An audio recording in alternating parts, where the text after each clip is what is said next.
Prevention of oppression and mismanagement, again weightage 4 to 5 marks का रहेगा. Very easy chapter, very small chapter. Introduction है पहले, what is operation and mismanagement. तो this chapter deals with oppression and mismanagement, जिसमें से oppression का मतलब होता है when the affairs of the company have been conducted in any manner which is prejudicial to the interest of public members और the company, मतलब किसी के भी खिलाफ उसके जो अफेयर्स है वो कंडक्ट किए जा रहे हैं. एंड मिसमैनेजमेंट, तो when any material change has taken place in the management और the control of the company, मतलब या तो उसके बोर्ड ऑफ डायरेक्टर्स वगैरह चेंज हो गए या उसका शेयर होल्डर जो कंट्रोलर था वो चेंज हो गया. And such change is likely to make the affairs of the company prejudicial to the interest of public और द मेंबर्स. तो चेंज के वजह से ये जो अफेयर्स होंगे वो वापस अगेंस्ट द पब्लिक या मेंबर्स हो जाएंगे. तो that is operation and mismanagement. इसके लिए आपको रेमेडी मिलती है ये चैप्टर में. बट बिफोर दैट, नॉर्मल एक कंपनीज एक्ट, ये कॉर्पोरेट लॉज जैसे वर्क करता है, उसका एक रूल है कि usually in a company share holding is equal to power.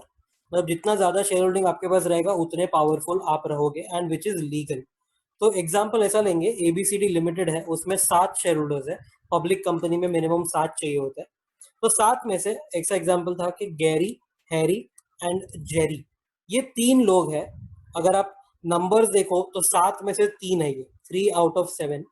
But उनका होल्डिंग है 20 एंड 49%, मतलब 89% होल्डिंग इनके पास है. तो these are 3 out of 7, but इनका जो होल्डिंग है दैट इज 89% आउट ऑफ 100, मतलब 100 शेयर में से 89 ये लोग ने होल्ड किया रहेगा.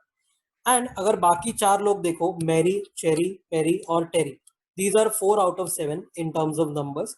बट इनका जो होल्डिंग है 1, 4, 2, 4, तो 11% ही होता है सिर्फ आउट ऑफ 100. तो ये जो 3 लोग हैं जिसमें शेयर होल्डिंग जो है 89 हो रहा है, these 3 will be powerful, and these 3 can pass ordinary और special resolution without hearing the voice of minority. क्योंकि माइनॉरिटी जो भी बोले 11% तक ही वो लोग ना बोलेंगे ना, 89% लोग तो हाँ ही बोलने वाले. So without hearing the voice of minority ये लोग रूल करने वाले कंपनी. तो नेक्स्ट पॉइंट वही बोलता है कि corporate laws work this way. Majority is reckoned on the basis of shareholding percentage and not as per the number of shareholders. मतलब आपको नंबर ऑफ शेयर होल्डर्स देख के मेजोरिटी नहीं देखनी होती है, आपको शेयर होल्डिंग परसेंट देख के पता चलेगा कि मेजोरिटी क्या है. अब नेक्स्ट पॉइंट है रूल ऑफ मेजोरिटी और फॉस वर्सेस हार्बॉटल. एक लैंडमार्क जजमेंट था जिसमें कोर्ट ने बताया था 2 चीज. पहला उसने बोला था the ones who hold majority of the shares shall rule the company. ये बाय डिफॉल्ट है, बिकॉज वो लोग मेजोरिटी शेयर होल्डर है, उन्होंने इतना पैसा दिया रहेगा टू अक्वायर शेयर्स, इसके लिए वो लोग रूल करेंगे. सेकंड, इफ द प्रमोटर्स और डायरेक्टर्स मिसअप्लाइड और misappropriated assets, then it is a case of promoter versus the company. That is, company can sue the promoters. Other shareholders can't sue the promoters. इसका मतलब क्या है कि ये जो company है वो एक सेपरेट लीगल एंटिटी है. ये कंपनी की जो प्रॉपर्टी है अगर उसको मिसअप्लाई किया गया है तो it is a case of company versus the promoters, जिसने भी इसको मिसअप्लाई किया, प्रमोटर्स या डायरेक्टर्स व्हाटएवर. तो आप ऐसा नहीं बोल सकते कि कोई मेंबर कोई प्रमोटर को सू कर रहा है. इवन दो अगर किसी ने मिस अप्लाई किया या मिस अप्रोप्रिएट किया एसेट्स, तो किसका एसेट्स था, वो कंपनी के नाम पे था ना, तो company must sue the promoter, ये ऐसा बोला. बट ऑफ कोर्स कोई कोई केस में, एक्सेप्शंस में, ये कंपनी के बदले यहाँ पर मेंबर्स होंगे जो दूसरे मेंबर्स या दूसरे किसी प्रमोटर को सू कर सकते हैं. तो वो एक्सेप्शंस नीचे लिखे हैं. तो in all there are 4 exceptions to this rule. पहला एक्सेप्शन है अल्ट्रा वायर्स और इलीगल एक्ट्स. अगर ऐसा कुछ तो भी हो रहा है तो members can sue the promoters और अदर मेंबर्स. फिर ऐसा नहीं बोल सकते कि सिर्फ कंपनी सू कर सकते हैं. Second, affected rights of persons. कोई भी पर्सन का राइट अफेक्ट हो रहा है, जैसे हम आगे देखेंगे किसी का स्टेटस मेजोरिटी था और आपने उसको माइनॉरिटी बना दिया वगैरह वगैरह, तो again the members can sue. फिर फ्रॉड ऑन माइनॉरिटी. तो जो भी मेजोरिटी शेयर होल्डर्स कर रहे हैं वो पावर है उनके पास, they will do. But if they are doing some fraud, अगर कोई अफेयर्स ऑफ द कंपनी ऐसा हो रहा है जो डेट्रीमेंटल है किसी के इंटरेस्ट के लिए, तो अगेन मेंबर्स कैन सू. अपने सिलेबस में सिर्फ थर्ड वाला है, fraud on minority. And fourth वाला जो एक्सेप्शन है, इफ यू रिमेंबर, ऊपर अपन ने देखा कि those who hold majority shares, ये जिसने भी मेजॉरिटी शेयर होल्डिंग रखा वो रूल करेगा कंपनी को। तो ऐसा नहीं है एक केस में। एक केस है जैसे कि transaction requiring special majorities, compromise arrangement amalgamation वाले चैप्टर में अपन ने पढ़ा था कि कभी कभार ऐसा होता है you need majority in number of members as well as at least 75% in value. तो अब ये केस में यू कांट से कि हमेशा मेजॉरिटी शेयर होल्डिंग परसेंटेज वाले लोग ही रूल करेंगे, because now you need majority in numbers also. मतलब कि अभी ऊपर वाले एग्जाम्पल में अपन ने देखा कि 3/7, 3 out of 7 people held majority and 4 out of 7 held minority. तो अब कोई कोई ट्रांजैक्शंस में आपको स्पेशल मेजॉरिटी चाहिए जिसमें मेजॉरिटी इन नंबर्स भी चाहिए। मतलब ये जो 3 out of 7 है मेजॉरिटी होल्डर है, ये लोग अकेले डिसाइड नहीं कर पाएंगे बिकॉज 3 out of 7 है। मेजॉरिटी में you might need 4 out of 7। तो कोई कोई ऐसे केसेस आएंगे जिसमें स्पेशल मेजॉरिटी चाहिए होती है। ऑपरेशन क्या क्या है और क्या क्या नहीं है, तो पहले ही एक केसेस का टेबल है। फर्स्ट है not calling a general meeting and thus keeping the shareholders in dark. Shareholders को पता ही नहीं चल रहा है क्या हो रहा है, जनरल मीटिंग नहीं होल्ड करते हो, तो that will be oppression. Depriving a member of right to dividend, मतलब कि नॉट पेइंग डिविडेंड, डिक्लेयर कर दिया बट पे नहीं कर रहे हो उसको, तो ये हो गया ऑपरेशन। फिर थर्ड है non declaration of dividends, dividend declare नहीं किया, तो that is not operation. And declaring low dividends is again not operation. मतलब कि डिविडेंड डिक्लेयर करना जो होता है, प्रपोज करना या डिक्लेयर करना, वो ऑप्शनल होता है। इट इज नॉट कंपलसरी कि इक्विटी के ऊपर आपको डिविडेंड डिक्लेयर करना ही होता है, या it is not a violation कि अगर तुम कम डिविडेंड डिक्लेयर कर रहे हो तो कोई बात नहीं, ये दोनों ऑपरेशन नहीं माना जाएगा। फिर नेक्स्ट है non maintenance of statutory records, comma non conducting affairs, not conducting affairs of the company as per the companies act 2013। मतलब ये एक्ट को फॉलो नहीं कर रहे हो या आप स्टैट्यूटरी रिकॉर्ड्स वगैरह मेंटेन नहीं कर रहे हो, तो दैट विल बी ऑपरेशन। फिर रेफ्यूजल टू ट्रांसफर शेयर्स और रजिस्टर द ट्रांसफर्स, मतलब कोई आपको बोल नहीं सकता है कि भाई तुम ट्रांसफर नहीं कर सकते शेयर्स, अगर कोई आपको बोल रहा है तो that is operation. Similarly register नहीं कर रहा है ये कंपनी ट्रांसफर, अगर ए को बी को शेयर्स बेचना है, A has to sell shares to B, तो बीच में कंपनी जो है उसको ये ट्रांसफर को रजिस्टर करना पड़ता है एंड देन वो बी को आगे जाने वाला है। तो जो ओनर ए था, अब ए का नाम हटके बी का नाम ओनर आना चाहिए। ये कभी होता है when the company registers a transfer, but वो करने से मना कर दिया, तो that is oppression. Issuing shares to benefit a section of share holders, for example against the minority holders. तो अगर एक सेक्शन ऑफ शेयर होल्डर्स को अगर आप शेयर्स अप्लाई करते हो या शेयर्स इशू करते हो फॉर देयर बेनिफिट, तो दैट विल बी ऑपरेशन। फिर नेक्स्ट है company is making losses continuously, तो दिस इज नॉट ऑपरेशन पर से, मतलब कि merely because the company is making losses you can't say operation है, आपको और भी फैक्ट्स देखने होंगे। फिर और भी है थोड़े, inefficient conduct of directors, directors inefficiently काम कर रहे हैं, अगेन नॉट ऑपरेशन। ये इससे आपको शेयर होल्डर्स को कोई भी अफेक्ट नहीं होता है, अगर ज्यादा अफेक्ट होता है तो नेक्स्ट टाइम इसको चूज मत करना या इसको आप रिमूव कर दो।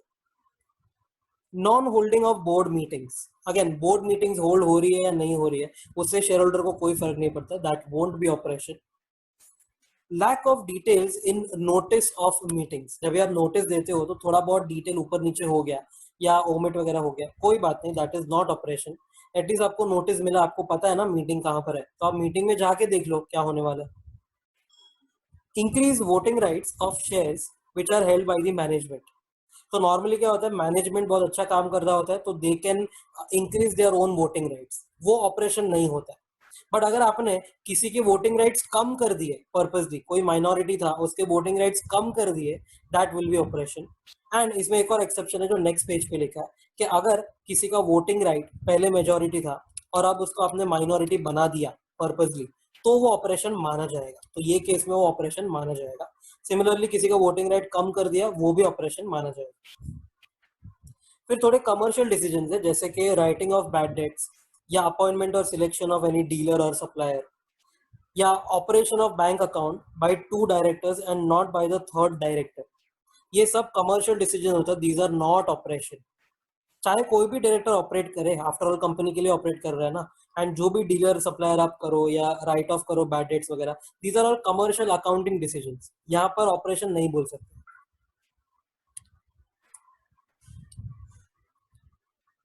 फिर और भी है कंडीशंस टू कंस्टिट्यूट ऑपरेशन, मतलब ऑपरेशन कहलाने के लिए ये कंडीशंस आपको देखने होंगे।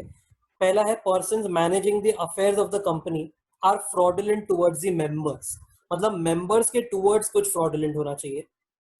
Persons must be affected in their capacity as a member, again कोई भी पर्सन अगर मेंबर है और उसको हर्ट हुआ है तो ही ऑपरेशन कहला जाएगा। अगर वो डायरेक्टर है और डायरेक्टर को हर्ट हुआ है तो वो ऑपरेशन नहीं कहलाएगा। It must be wrongful, harsh, etc., etc. And it must be a continuous act up to the date of petition. जब तक ये petition फाइल कर रहे हो NCLT में, तब तक ये continuous होना चाहिए। एक single act था तो नहीं चलेगा, जैसे कि केस लॉ में डिसाइड हुआ था, a single act of renting out premises of a company without the knowledge of members is not operation. नीचे लिखा है it is not operation, मतलब अगर ऐसा कोई भी एक्ट हुआ था, एक ही बार हुआ था वो पहले, तो दैट इज नॉट ऑपरेशन, एक कंटिन्यूअस एक्ट होना चाहिए। फिर एक एग्जांपल था मेजॉरिटी टू माइनॉरिटी वाला, उसमें ऐसा है कि A B and C are directors as well as shareholders, and जो मिस्टर डी है is only a shareholder, मतलब A B C director as well as shareholder, and जो D है वो सिर्फ शेयर होल्डर। तो ऐसा है कि ए ने 15 शेयर्स रखे, बी ने 15 शेयर्स, सी ने 15 शेयर्स, एंड जो बचा है डी के पास 55 शेयर्स, ये करेंटली एग्जिस्टिंग है। तो ऐसे देखोगे तो ये ए बी सी का 15-15-15 होके 45% होता है, एंड जो डी है अकेला वो 55% मेजोरिटी में आता है। नाउ क्या हुआ, तो A B and C pass a resolution to issue more shares to themselves.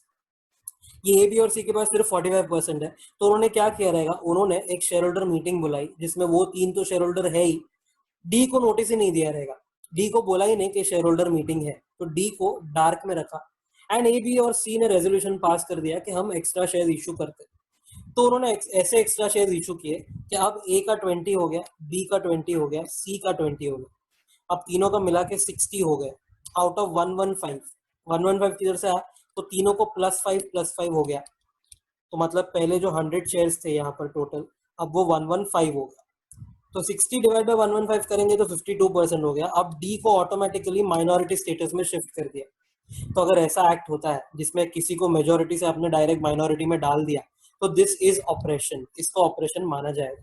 But हाँ, अगर डी को पता है कि ऐसा हम कर रहे हैं, डी को अगर आपने बोल के किया, डी को भी मीटिंग में बुलाया था वगैरह, डी ने अग्री भी किया कि भाई ठीक है मेरे को मेजोरिटी से माइनॉरिटी बना दो, तो वो ऑपरेशन नहीं होगा, because D knew about it. तो डी को नहीं पता है, इसके लिए ये ऑपरेशन माना जाएगा। फिर ऐसा भी एक केस हुआ था, if a company share holders lack confidence amongst themselves leading to some irregularities, then too it is not called as oppression. मतलब फॉर एग्जांपल, अगर शेयर होल्डर है Mukesh Ambani and Anil Ambani, and they both don't trust each other, merely based on this fact, it cannot be called as operation। फिर ये मुकेश अंबानी और अनिल अंबानी जो भी share holder meeting में speech वगैरह देते हैं, तो उसमें दे कांट से कि यार ये एक दूसरा शेयर होल्डर है जो थोड़ा बहुत ऑपरेसिव लग रहा है, थोड़ा बहुत फ्रॉडुलेंट लग रहा है, इसको निकाल दो। तो you can't do that merely because you don't like the member। You should have proper proof कि ये मेंबर की वजह से आपके ऊपर ऑपरेशन या कोई फ्रॉड हो। फिर एक और है, a director who is also a member is aggrieved due to inefficiency of other directors, तो ये ऑपरेशन नहीं बोला जाता। क्यों नहीं बोला जाता, तो दो रीजन है। पहला रीजन ये है कि भाई इनएफिशिएंसी ऑफ डायरेक्टर्स जो होता है ना, वो ऑपरेशन होता ही नहीं। सेकेंडली, ये डायरेक्टर है एंड ये मेंबर है, अब इसको यहाँ पर जो पिंच हुआ है, that is because he is a director and दूसरे डायरेक्टर्स काम नहीं कर रहे, तो you are trying to apply in a capacity of a director. As a member तुमको कोई हर्ट नहीं हुआ इधर, that is why it is not oppression. या एक और है, और he is getting lesser remuneration than others. Again दूसरे डायरेक्टर्स को कुछ रेम्यूनरेशन मिल रहा है, तुमको थोड़ा कम मिल रहा है, no problem, that is not oppression. Again क्यों ऑपरेशन नहीं है, क्योंकि he must be affected in the members capacity and not in a director's capacity। But इसका एक एक्सेप्शन लास्ट पेज पे, इसमें एक एक्सेप्शन क्या है, तो अगर आप प्रूव करते हो कि तुम डायरेक्टर प्लस मेंबर हो, मतलब कि it is a composite complaint, अगर एक कंप्लेंट कॉम्पोजिट है, साथ साथ में तुम एक कॉजी पार्टनरशिप रन कर रहे हो, what is a quasi partnership? तो एक कंपनी है, एक लिमिटेड कंपनी है, बट जो भी ऑपरेशंस वगैरह होता है वो पार्टनरशिप जैसा होता है। मतलब समझो 3 डायरेक्टर मेंबर है तो तीनों सब कुछ इक्वल रेशियो में करते हैं वगैरह वगैरह। अगर कॉजी पार्टनरशिप है एंड ये तीनों कंपनी को ओन करते हैं, कंपनी को कंट्रोल करते हैं, if you prove that then your complaint might be accepted. ये लास्ट पेज पे केस लॉ है, उसमें देखेंगे। Finally the chapter will start. Section 241, application to the tribunal for relief in case of oppression mismanagement etcetera etcetera. तो ऐसा है कि भाई कभी ये आप रिलीफ क्लेम करोगे। तो फर्स्ट पॉइंट बोलता है a member who complains that affairs of the company have been conducted in a manner prejudicial to the interest of public members or company। या और तो ये वाला पार्ट जो था वो ऑपरेशन था, और अब सेकंड जो है वो मिसमैनेजमेंट का है। तो और बोला है a material change in the management और control of the company other than a change by or in interest of creditors, debenture holders और शेयर होल्डर्स। मतलब के फॉर एग्जांपल इंटरनल रिकंस्ट्रक्शन के टाइम पे ऐसा होता है कि इन सबके बेनिफिट के लिए आप कोई मटेरियल चेंज करते हो। नॉर्मली क्या होता है, डिबेंचर होल्डर को इक्विटी होल्डर बना दिया, कन्वर्ट कर लिया। ऐसा कोई भी टाइप का चेंज अगर आपने किया which is in the interest of creditor member या डिबेंचर होल्डर, उसको काउंट मत करो। इसके अलावा कोई भी मटेरियल चेंज हुआ जैसे by alteration in the board of directors और ऑफ द मैनेजर्स और ऑफ मेंबरशिप एक्सेट्रा। मतलब आपके कंपनी में 10 डायरेक्टर में से 7 चेंज हो गए, या 10 मैनेजर में से 7 चेंज हो गए, या लेट्स से मेंबरशिप में जो आपका प्रमोटर था वही चेंज हो गया। ऐसा कुछ मटेरियल चेंज होता है जिसके वजह से क्या होता है, तो due to which the affairs of the company will be conducted in a manner which is prejudicial to the interest of the company और मेंबर्स। अगर वो चेंज की वजह से कुछ गलत होने वाला है या गलत हो रहा है, then that member may apply to the tribunal if that member has the right to apply under section 244। 244 क्या बोलता है, requisite number of members होने चाहिए जो अप्लाई कर सकते हैं। तो अगर उसमें राइट है तो ही कैन अप्लाई। अच्छा, मेंबर्स ने अप्लाई नहीं किया, सेंट्रल गवर्नमेंट को पता चला कि कुछ जोल हो रहा है, तो सीजी को भी यहाँ पर पावर दिया है, सीजी में itself apply to the tribunal if it is of the opinion that affairs of the company are being conducted in a manner detrimental to the public interest. तो अगर सीजी को लगता है पब्लिक इंटरेस्ट के खिलाफ कोई affairs conduct हो रहा है तो ट्रिब्यूनल में वो अप्लाई कर देगा। कौन सा ब्रांच या कौन सा बेंच ऑफ द ट्रिब्यूनल, तो principal bench of NCLT which is at new Delhi. Third power, CG को एक और पावर दिया है कि यहाँ पर तो वो अप्लाई कर रहा है, ठीक है। फर्स्ट पावर था members can apply, second power यहाँ पर है सीजी कैन अप्लाई। अब थर्ड पावर ये है कि सीजी किसी के खिलाफ केस कर सकता है। तो ऐसा है, where as per CG's opinion there exist circumstances that suggest that business is conducted or managed by a person who is guilty of fraud or breach of law or breach of trust। मतलब कोई person fraudster है और past में he has been guilty for fraud और वो धंधा चला रहा है, या इट इज बीइंग कंडक्टेड और manage by a person who is not likely to conduct business as per sound और प्रूडेंट बिजनेस प्रिंसिपल्स। मतलब जो रैशनल लोग काम करते हैं वैसा ही नहीं करने वाला है, या by a person in a manner to cause injury or damage to the interest of trade or business। मतलब पूरा मार्केट या पूरा जो इंडस्ट्री है उसको खराब कर सकता है ये, उसको इंजर कर सकता है ये पर्सन, या conducted or managed with the intent to defraud the creditors, members और public। अगर सीजी को लगता है कि ये 4 केस में वो पर्सन फॉल होने वाला है तो सीजी क्या कर सकता है, तो ऐसा एक केस इनिशिएट कर सकता है। Then the CG may initiate a case against such person and refer to the tribunal with a request that tribunal shall inquire in the case and record a decision whether the person is fit and proper to hold office as a director etc। तो basically क्या होता है इसमें, तो एक छोटा सा process है। जो सेंट्रल गवर्नमेंट है it will refer to the tribunal by an application. मतलब एप्लीकेशन फाइल करने का कि भाई ये पर्सन है, ये जोलर लग रहा है, तो CG will become the applicant here. Tribunal क्या करने वाला है, इंक्वायरी करने वाला है, इंक्वायरी अगेंस्ट दैट पर्सन। जो जोलर है बंदा वो, उसको हम रिस्पोंडेंट बोलेंगे, क्योंकि सीजी ने कंप्लेंट फाइल किया है, एप्लीकेशन फाइल किया है, तो वो एप्लीकेंट हो गया, तो जिसके अगेंस्ट किया है वो रिस्पोंडेंट हो गया। अच्छा, ये एप्लीकेशन के साथ आपको 2 चीजें ध्यान में रखनी होगी। Application must contain a concise statement of material और circumstances necessary for the inquiry. Basically evidence वगैरह जो भी आपके पास इंफॉर्मेशन रहेगा वो सब एक स्टेटमेंट में आपको लिख के देना होगा, and it shall be signed and verified as per the code of civil procedure. तो गवर्नमेंट वाला जो भी बंदा है वो उसको साइन एंड वेरीफाई करेगा। इसके बाद क्या होता है, तो ट्रिब्यूनल नेक्स्ट सेक्शन 242 जो है उसमें एक ऑर्डर या डिसीजन पास करेगा वेदर ही इज और he is not a fit and proper person. अगर वो फिट एंड प्रॉपर पर्सन नहीं है तो उसको ऑफिस से निकाल दिया जाएगा। He can't hold office, he can't hold office. फिर 243 बोलता है कि इसको सीफ्लू नहीं देने का। सीफ्लू नहीं देने का मतलब no compensation for loss of office. इसको निकाल दिया तो कोई कॉम्पेंसेशन नहीं देंगे। प्लस ऐसा भी रूल आएगा कि वो 5 इयर्स तक he can not work in any company. अगर सीजी ने परमिशन दिया तो ही वो कर पाएगा। तो ये हम आगे पढ़ेंगे। सेक्शन 244 बीच में आता है जो बोलता है कि 241 में किसको किसको राइट है। तो रिक्विजिट नंबर ऑफ मेंबर्स ऐसा है, if the company has share capital तो एटलीस्ट 100 मेंबर्स और at least 1/10 of the total number of members which ever is less. या तो ये ए था, या तो तुम इसमें फॉलो करो 100 और 1/10 विच एवर इज लोअर, या तो और मेंबर और members holding at least 1/10 of the issued share capital. तो या तो ए या तो बी, कोई भी ये एप्लीकेशन फाइल कर सकता है। मतलब 100 मेंबर्स या 1/10 of total which ever is lower, या तो 1/10 ऑफ इशूड शेयर कैपिटल के होल्डर्स। एंड अगर कंपनी में शेयर कैपिटल नहीं है तो at least 1/5 of the total number of members. तो यहाँ पर 1/10 लिखा होता है मतलब 10% बोलते हैं, तो ये 1/5 का मतलब हो गया 20% of the total number of members.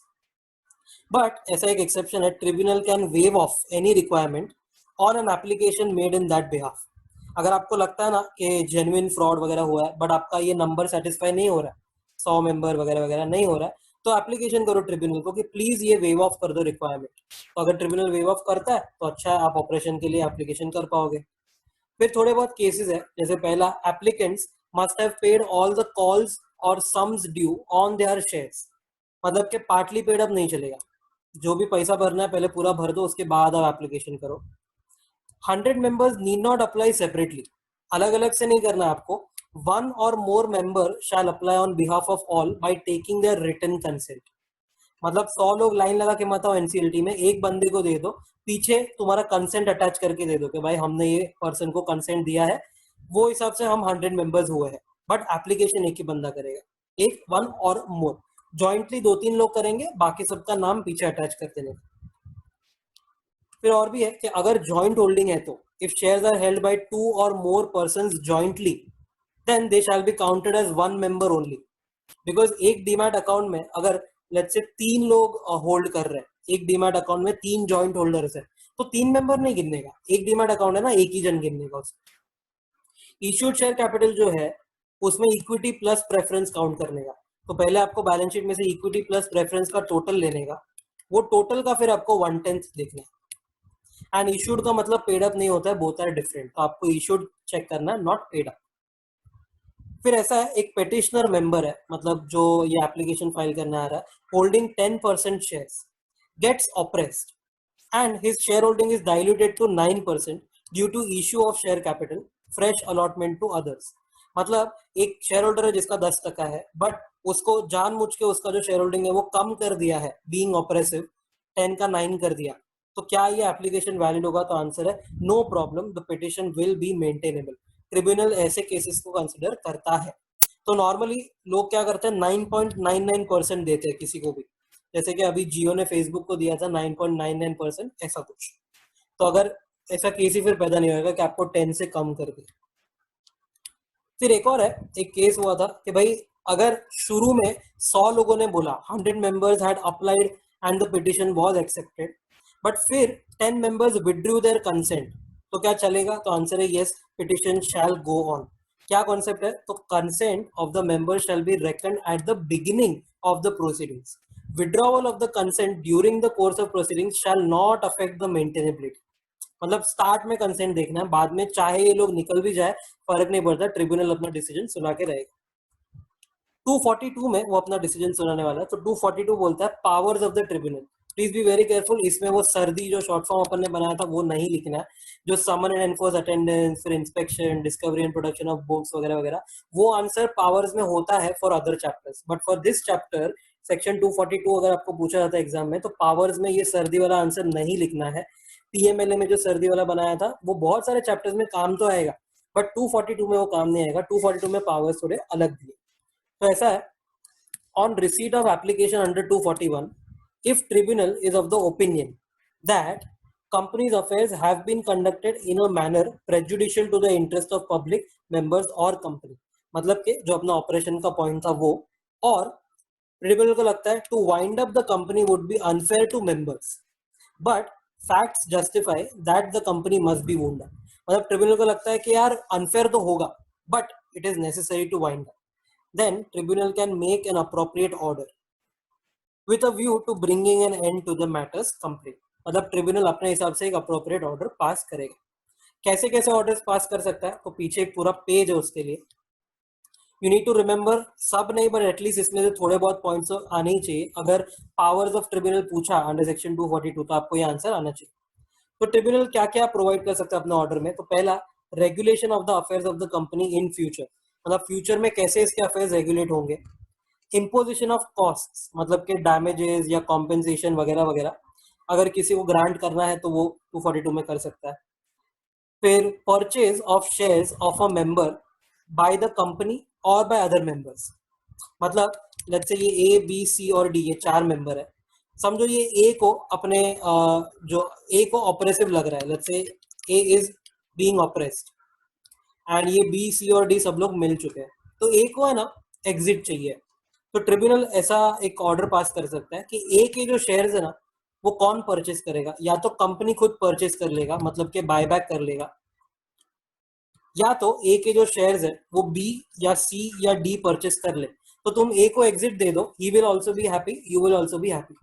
तो ऐसा एक ऑर्डर पास कर सकता है।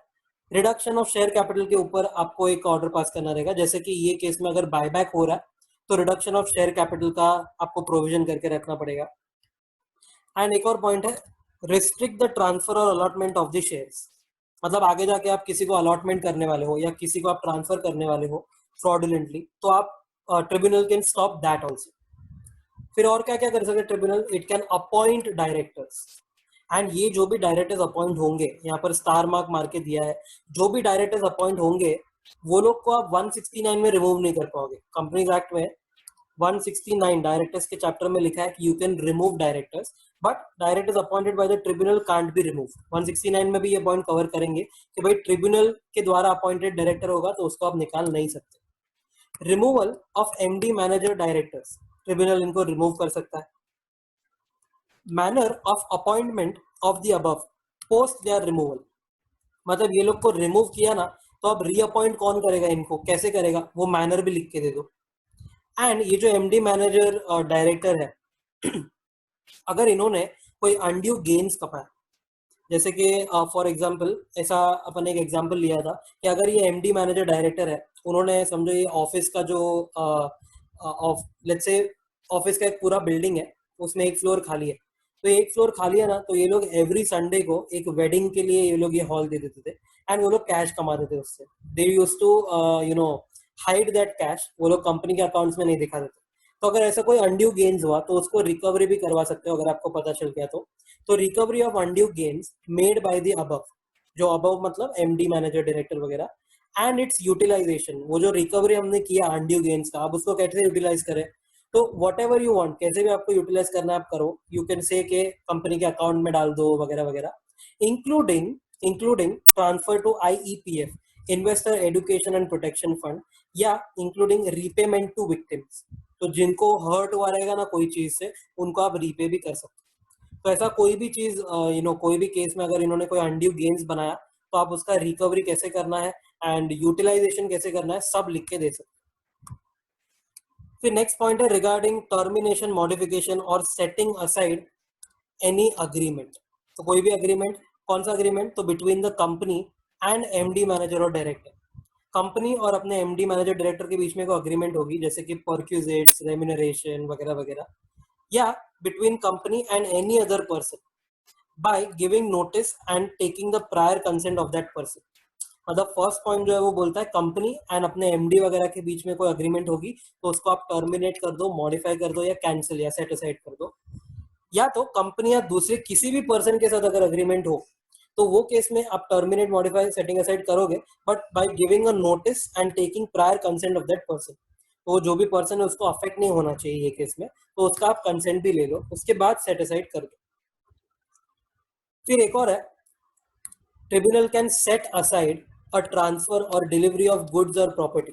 मतलब कंपनी या तो बाय या तो सेल कर रहा है गुड्स या प्रॉपर्टी, या it can set aside a payment made by और to the company within 3 months before the date of application. मतलब मैंने जब एप्लीकेशन किया उसके 3 महीने पहले अगर कंपनी ने कोई ट्रांसफर किया था प्रॉपर्टी का या गुड्स का, या डिलीवरी किया था या लिया था, या किसी को पेमेंट किया था या लिया था, तो उसको सेट असाइड करवा सकता है, मतलब कि रिवर्स करवा सकता है।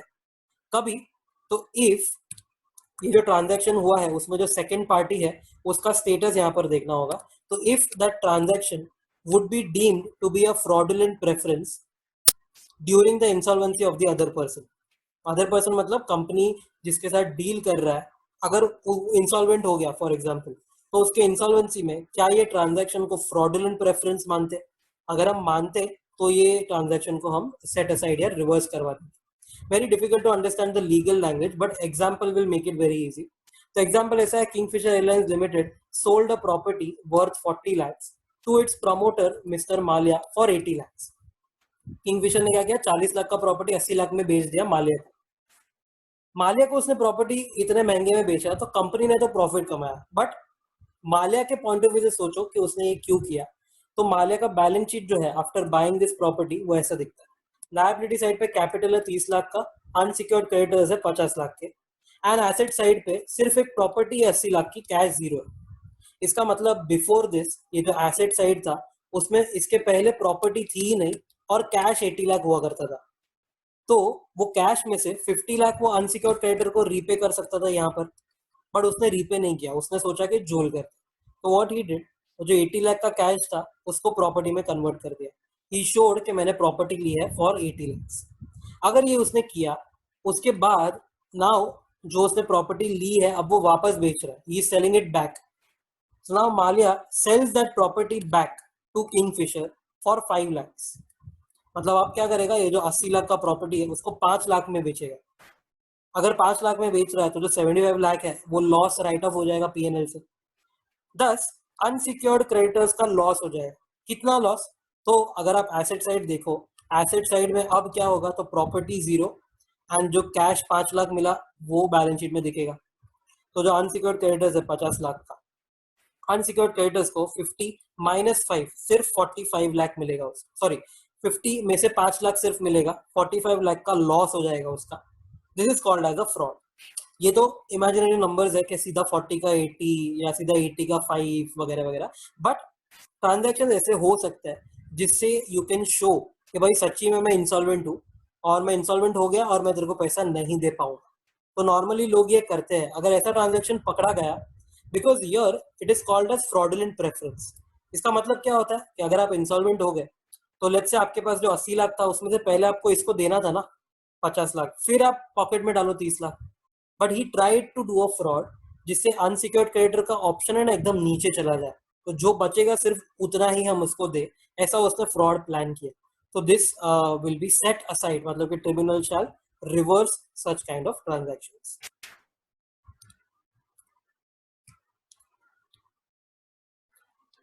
अब ट्रिब्यूनल क्या करेगा, तो ट्रिब्यूनल ऑर्डर पास करके कंपनी को देगा, company will have to forward it within 30 days to the registrar. Tribunal can pass interim orders also on an application made by any party to the proceeding. मतलब final order तक wait नहीं करना, तो ये लोग interim order भी मांग सकते हैं, इंटरिम रिलीफ भी मांग सकते हैं। फिर वो वाला पॉइंट याद आया 241 में जो सीजी ने एक पर्सन का केस रेफर किया था, तो tribunal shall record a decision regarding the case referred by CG under section 241 whether the respondent is a fit and proper person to hold office or not। तो वो यहाँ पर डिसीजन देगा section 242 में। फिर ट्रिब्यूनल अगर ऑल्टर करता है एमओए एओए, तो उसके लिए रूल ऐसा है, if the tribunals order makes any alteration of MOA और AOA, then the company cannot alter the MOA or AOA for matters that are inconsistent with the order of tribunal without the leave or permission of the tribunal। मतलब अगर tribunal ने XYZ के लिए MOA alter किया, but तुमको ABC के लिए MOA alter करना है, तो आपको लीव लेनी पड़ेगी ट्रिब्यूनल की। जैसे नीचे एग्जाम्पल लिखा है वो देखेंगे, and copy of order altering the MOA या गिविंग लीव फॉर ऑल्टरेशन, ये वाले क्लॉज में जो लीव दे रहे हो आप, वो आपको सेंड करना होगा कंपनी को, and company will have to file it within 30 days to the register. ये वाले पॉइंट जहां पर आपको लीव लेने को बोला है लेफ्ट साइड में, अगर उसका आपने कॉन्ट्रवेंशन किया तो ऐसा है। अच्छा, ये कॉन्ट्रावेंशन अगर हुआ तो क्या समझो कि एनसीएलटी ने जो अप्रूव किया था उसके अगेंस्ट अगर हम ये एओए एमओए को अमेंड करते हैं वगैरह, जो इनकंसिस्टेंट है मैटर्स उसके लिए, तो कॉन्ट्रावेंशन के लिए कंपनी को फाइन लगेगा 1 लाख से 25 लाख तक, मिनिमम मैक्सिमम लिमिट दिया हुआ यहाँ पे। एंड ऑफिसर इन डिफॉल्ट को फाइन रहेगा 25,000 से 1 लाख तक का।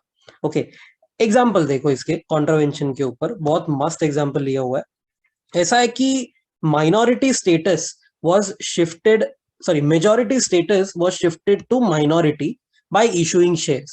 तो जैसा अपन ने एग्जांपल देखा था ना कि अगर समझो कोई 51 होल्ड करता है, 51 आउट ऑफ 100, तो अपन ने क्या किया, 51 एज इट इज उसका रह गया और हमने थोड़ा एक्स्ट्रा शेयर्स इशू करके ये यहाँ पे समझो 110 कर दिया।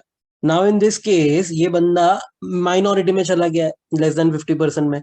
Authorise share capital was increased from 10 lakh to 12 lakh, समझो ऐसा करके, जैसे मैंने यहाँ पे बताया 100 से 110 शेयर हो गया, वैसे ही एग्जांपल 10 लाख से 12 लाख का ऑथराइज शेयर कैपिटल इंक्रीज हो गया, तो कोई तो भी मेजॉरिटी से माइनॉरिटी चला गया। Now tribunal ordered a reversal and it altered the authorise share capital from 12 lakh back to 10 lakh. Tribunal ने बोला भाई ये नहीं चलेगा, 12 से 10 लाख वापस हम कर रहे हैं। तो now if the company wants to raise capital from fresh issue to the public or rights issue, then it can alter the MOA only after the tribunal's leave। मतलब ट्रिब्यूनल ने जो बोला था, ट्रिब्यूनल ने ऑथराइज शेयर कैपिटल वापस कम कर दिया था, तो अब तुम उसके अगेंस्ट इनकंसिस्टेंट वे में अगर तुमको इंक्रीज करना शेयर कैपिटल, तो इन दैट केस ट्रिब्यूनल का तो लीव लगेगा ही लगेगा, क्योंकि ट्रिब्यूनल ने ही उसको रिड्यूस करवाया था। सो ये एग्जांपल याद रखना, अगर इसको कॉन्ट्रावीन किया तुमने तो फिर ये फाइन भरने का मौका 1 लाख से 25 लाख कंपनी को, एंड 25,000 से 1 लाख ऑफिसर इन डिफॉल्ट को। 243 बोलता है कॉन्सिक्वेंसेस ऑफ टर्मिनेशन और modification of agreement by tribunal's order under section 242। तो ऊपर 242 में हमने देखा था कि कोई भी अग्रीमेंट टर्मिनेट वगैरह ये कर सकता है, तो क्या उसका इफेक्ट होगा। तो पहला, it shall not give rise to any claims against the companies by anyone for damages और सीफ्लू even if entitled as per the agreement. मतलब ऐसा कोई भी एग्रीमेंट एंटर किया था तो कोई भी पर्सन को डैमेजेस या सीफ्लू वगैरह नहीं मिलेगा। क्यों? क्योंकि नॉर्मली क्या होता है, अगर आपने एक एमडी और एक कंपनी का एक अग्रीमेंट उन्होंने एंटर किया था, अगर आप वो कैंसिल कर रहे हो, तो ये जो एमडी है उसने सोच समझ के ये अग्रीमेंट बनाया रहेगा, जिसमें ऐसा लिखा रहेगा कि अगर ये अग्रीमेंट टर्मिनेट हुई, अगर ये अग्रीमेंट को टर्मिनेट किया तो मुझे आप 20 करोड़ का कॉम्पेंसेशन दोगे। ये एमडी और कंपनी ने एक अग्रीमेंट एंटर किया है। तो ऑफ कोर्स ट्रिब्यूनल क्या करता है, इसको कैंसिल कर रहा है, साथ साथ में ये भी बोल दिया कि ये जो है 20 करोड़ तुमने लिखा था ना अग्रीमेंट में कि अगर अग्रीमेंट कैंसिल हो गई तो हम आपको देंगे, वो भी तुमको नहीं मिलेगा। So no damages and no सीफ्लू। सीफ्लू मतलब compensation for loss of office, तो वो नहीं मिलेगा। फिर नो एमडी मैनेजर और director whose agreement is terminated can act as MD manager director in that company for 5 years from the date of order without the leave of tribunal। मतलब आप अगर एक कंपनी के एमडी मैनेजर डायरेक्टर थे और आपका agreement cancel हो गया, तो आप वही कंपनी में वापस एमडी मैनेजर डायरेक्टर नहीं बन पाओगे फॉर 5 years। बट अगर आपको बनना है let's say with in those 5 years, तो आपको ट्रिब्यूनल का लीव लगेगा।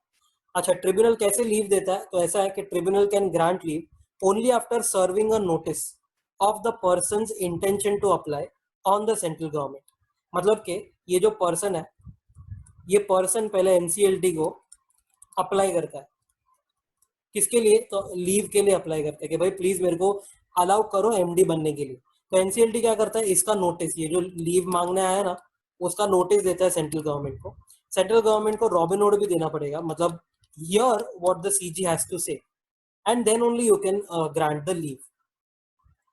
फिर एक और पॉइंट है ये सेक्शन में जो बोलता है, the person who is not fit and proper shall not hold office as a director or officer of any company for 5 years from the date of order और डिसीजन ऑफ द ट्रिब्यूनल। मतलब अगर तुम fit and proper नहीं हो तो ऐसा नहीं है कि सिर्फ यही कंपनी में तुम नहीं बन सकते, तुम कोई भी कंपनी में नहीं बन सकते। Any company, you can't become director और officer of any company for 5 years। But अगर तुमको बनना है तो central government can permit that. तो ऐसा है कि central government can with the leave of tribunal permit the same before expiry of 5 years। तो सीजी को यहाँ पर पहले ट्रिब्यूनल का लीव लेना होगा and then only CG will permit. तो इसका कॉन्ट्रावेंशन अगर किया तो contravention of above mention rules by MD, manager, director and every director who is knowingly a party to violation. मतलब अगर तुमने समझो वायोलेट नहीं किया बट तुमको पता है कि हाँ तुम वायोलेशन के एक पार्ट हो, तुम मिले हुए हो, in that case fine will be 5 lakh flat, minimum maximum कुछ भी नहीं है, सीधा सीधा फ्लैट फाइन है यहाँ पे 5 लाख। फिर आता है सेक्शन 245 क्लास एक्शन। बट करें उसके पहले you should know a minor difference between section 241 and 245, both look overlapping. तो उसका डिफरेंस पहले देख लेने का। 241 and 245 are overlapping but there are some differences. क्या डिफरेंस है? तो पहले तो सेक्शन नंबर का ही डिफरेंस है, ये 241 है, ये 245 है। लोग ये भी करते हैं, अगर आधा मार्क चाहिए रहता तो शायद ये भी लिख देंगे।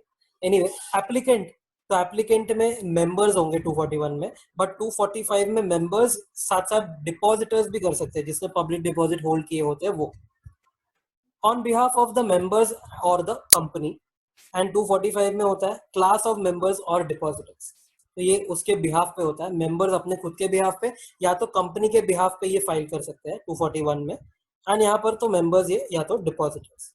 अगेंस्ट होम, तो 241 जो होता है ना, it is against the company and पीछे NCLT can issue an order against the BOD और मेंबर्स और मैनेजर्स।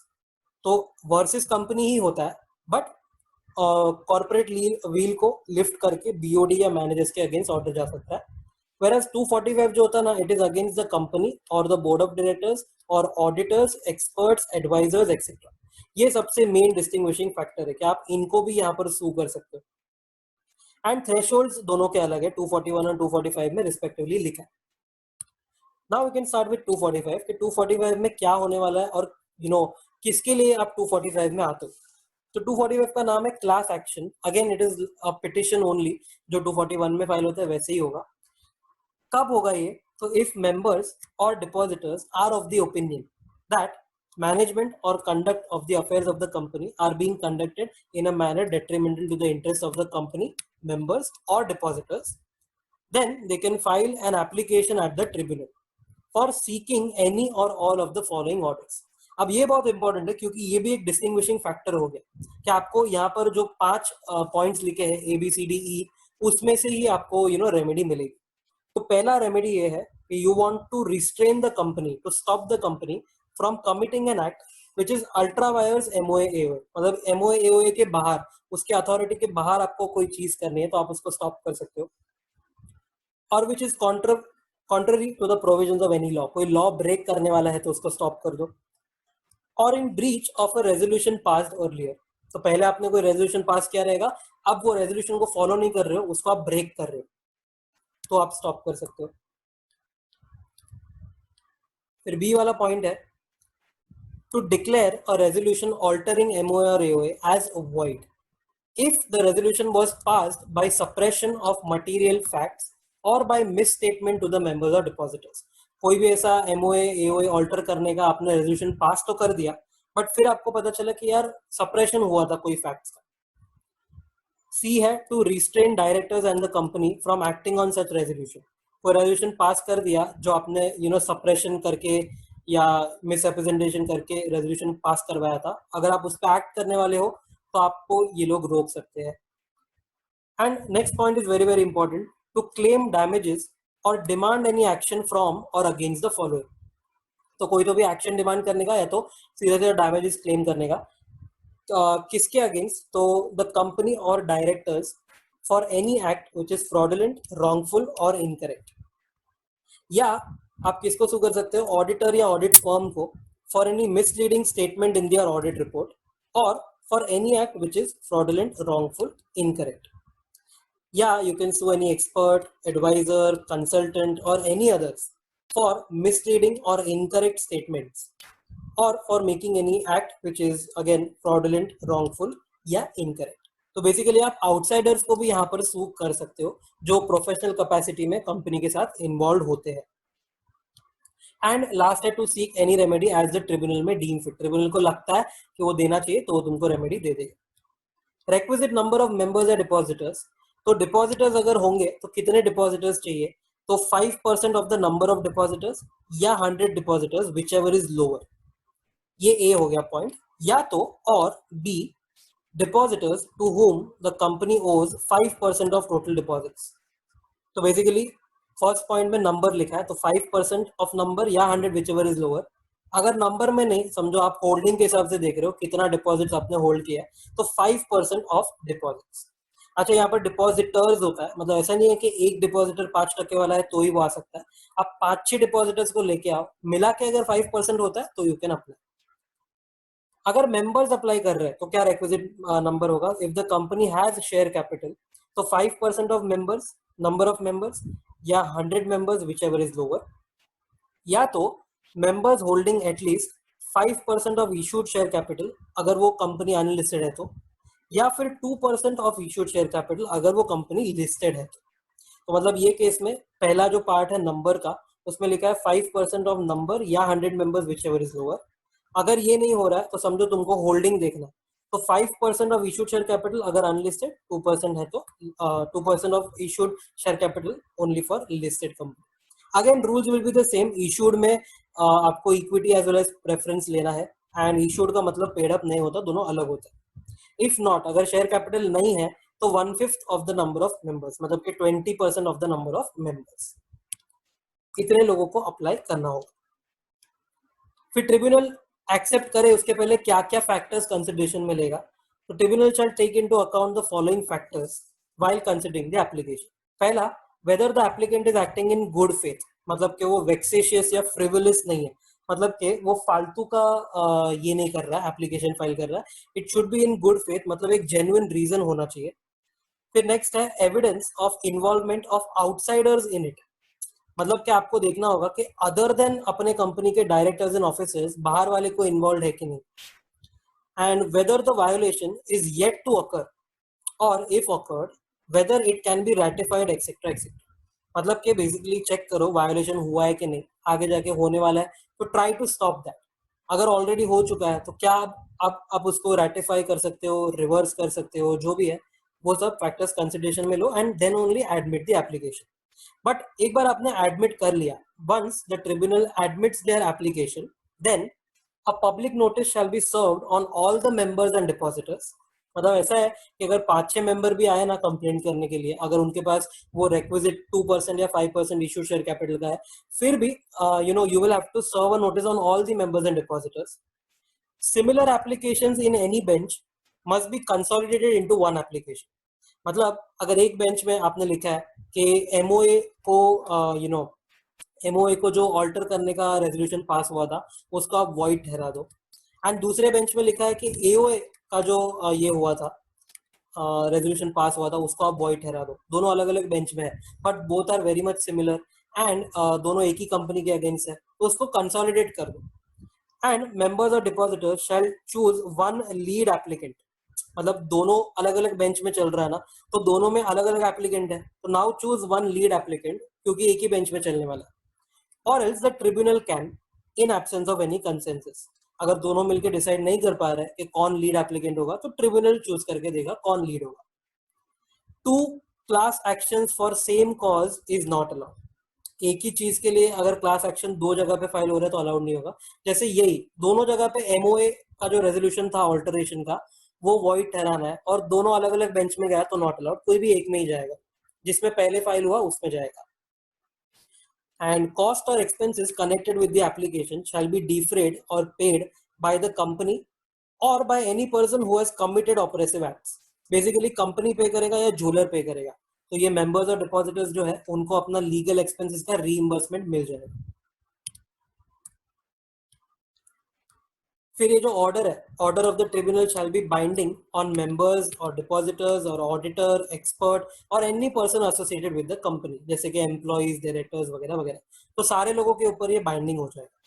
ये एक बहुत इंपॉर्टेंट पॉइंट है नेक्स्ट वाला कि भाई व्हेन मेंबर्स और depositors seek compensation on demand, compensation और डिमांड एन एक्शन फ्रॉम और against an audit firm, the liability shall be of the audit firm as well as such partner involved in any wrongdoing or misreporting.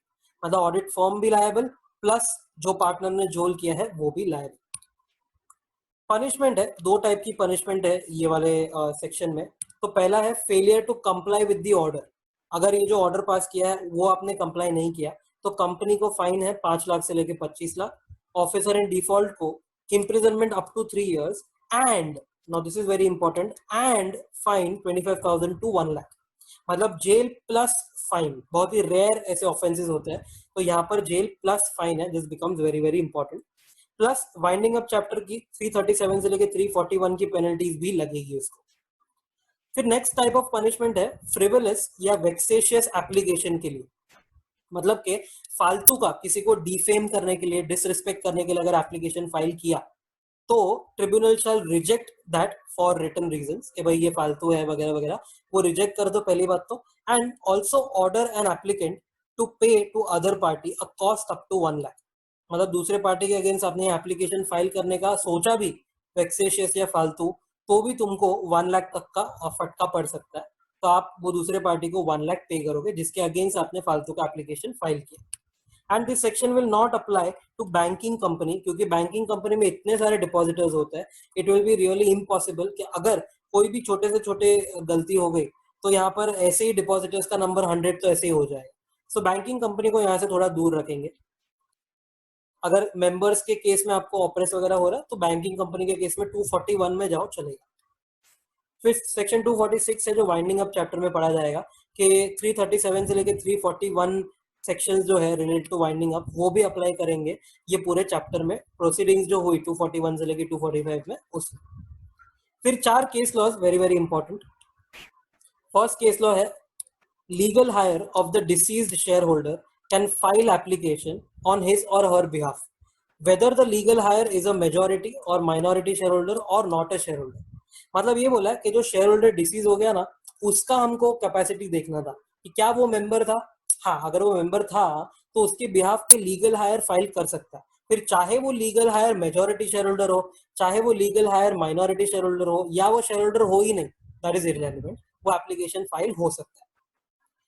फिर second case law है person was acting as managing director without being appointed, he discharged all the functions, मतलब वो appoint नहीं हुआ था but उसने सारे functions किए एमडी के, वेदर द मेंबर्स न्यू और not this won't be operation.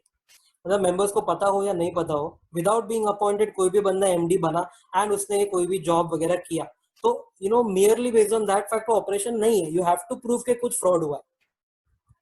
फिर नेक्स्ट केस लॉ है members filed application for operation to prove their facts, members requested the directors for inspection of books. Mere denial by directors of inspection will not be operation. ये बात समझो, ये case में क्या हुआ था। तो मेंबर्स ने पहले ना एक एप्लीकेशन फाइल कर दिया, they apply to the tribunal and उसके बाद वो लोग ने इसको प्रूव करने का ट्राई किया। तो ट्रिब्यूनल बोलता है कि पहले तुमने अप्लाई कर दिया तो हमने सोचा कि तुम्हारे पास प्रूफ है, फिर तुम उसको प्रूव करने के लिए गए, प्रूव करने के लिए तुमने क्या मांगा, तुमने इंस्पेक्शन मांगा। अब इंस्पेक्शन मांगा और डायरेक्टर्स ने समझो डिनाई कर दिया, मियर डिनायल हो गया, तो ये ऑपरेशन थोड़ी है। अगर तुमको कोई इंस्पेक्ट करने नहीं दे रहा है, even though it is your right, अगर तुमको कोई इंस्पेक्ट करने नहीं दे रहा है तो ये केस में ऑपरेशन किधर है? क्या इधर कोई फ्रॉड हुआ? क्या एज अ मेंबर तुमको कुछ अफेक्ट हुआ? नहीं ना। अगर मियर डिनायल हो रहा है तो that is not operation. What you should have done is, आपको पहले ही बुक्स ऑफ अकाउंट्स इंस्पेक्ट करना चाहिए था, आपको पहले सब प्रूफ कलेक्ट करना चाहिए था, you collect the proof and then you should have come to apply. तो यार इफ पहले आपने अप्लाई कर दिया फिर आप प्रूफ ढूंढने के लिए आप रिक्वेस्ट करते हो कि भाई प्लीज इंस्पेक्शन करने दो और डायरेक्टर ने मना कर दिया, तो दिस इज नॉट ऑपरेशन। आपने पहले किसके लिए ऑपरेशन के लिए फाइल किया, आप वो प्रूव करो पहले। एंड लास्ट केस लॉ, तो directorial complaints are not entertain but those can be accepted if it is a composite one, मतलब in capacity of a member plus director, अगर आप मेंबर भी हो डायरेक्टर भी हो, and the company runs in the nature of a quasi partnership. Quasi partnership का मतलब क्या होता है? A limited company run as if it is a partnership between limited number of individuals having control. तो normally ये private limited company के लिए applicable होता है। प्राइवेट लिमिटेड कंपनी में ऐसा होता है कि समझो मिस्टर ए, बी एंड सी है, और ये तीनों का one third one third one third capital का रेशियो। ये लोग जो भी करते हैं, ये लोग डायरेक्टर रेम्यूनरेशन भी वन थर्ड में विड्रॉ करते हैं। ये लोग समझो कंपनी को लोन देना होता है तो भी वन थर्ड में देते हैं, लोन रीपेमेंट करना होता है तो भी वन थर्ड में करते हैं। They do everything which is evident कि भाई ये तो पार्टनरशिप फॉर्म जैसे ही है, सिर्फ प्राइवेट लिमिटेड का एक टैग दिया है। तो अगर आप ऐसा प्रूव कर देते हो कि ये एक कॉजी पार्टनरशिप है, मतलब it is like a partnership form, and समझो अगर ये मिस्टर सी है, समझो इसको दिक्कत हो रही है एज अ डायरेक्टर, समझो इसका डायरेक्टर का रेम्यूनरेशन जो है वो 1 लाख है, बट ये दोनों का 2-2 लाख, फॉर एग्जाम्पल ये 2 लाख प्लस 2 लाख। तो अगर इसको दिक्कत हो रही है यहाँ पर कि मेरा रेम्यूनरेशन ये लोग दोनों ने कम कर दिया है, बिकॉज ये दोनों ने वन थर्ड मतलब कि 66.66% ऑर्डिनरी रेजोल्यूशन वगैरह पास करके मेरा रेम्यूनरेशन कम रखा है, तो ये केस में ऑपरेशन माना जाएगा and your complaint will be accepted. तो अगर आप डायरेक्टर हो और अगर आपको कंप्लेन करना है, तो first should be this composite nature, मतलब कि मेंबर प्लस डायरेक्टर का capacity, and second it should be a quasi partnership, मतलब यू शुड प्रूव कि हाँ ये तो पार्टनरशिप जैसा ही है, सिर्फ नेम टैग ऐसा है कि ये प्राइवेट लिमिटेड है। So this was operation and miss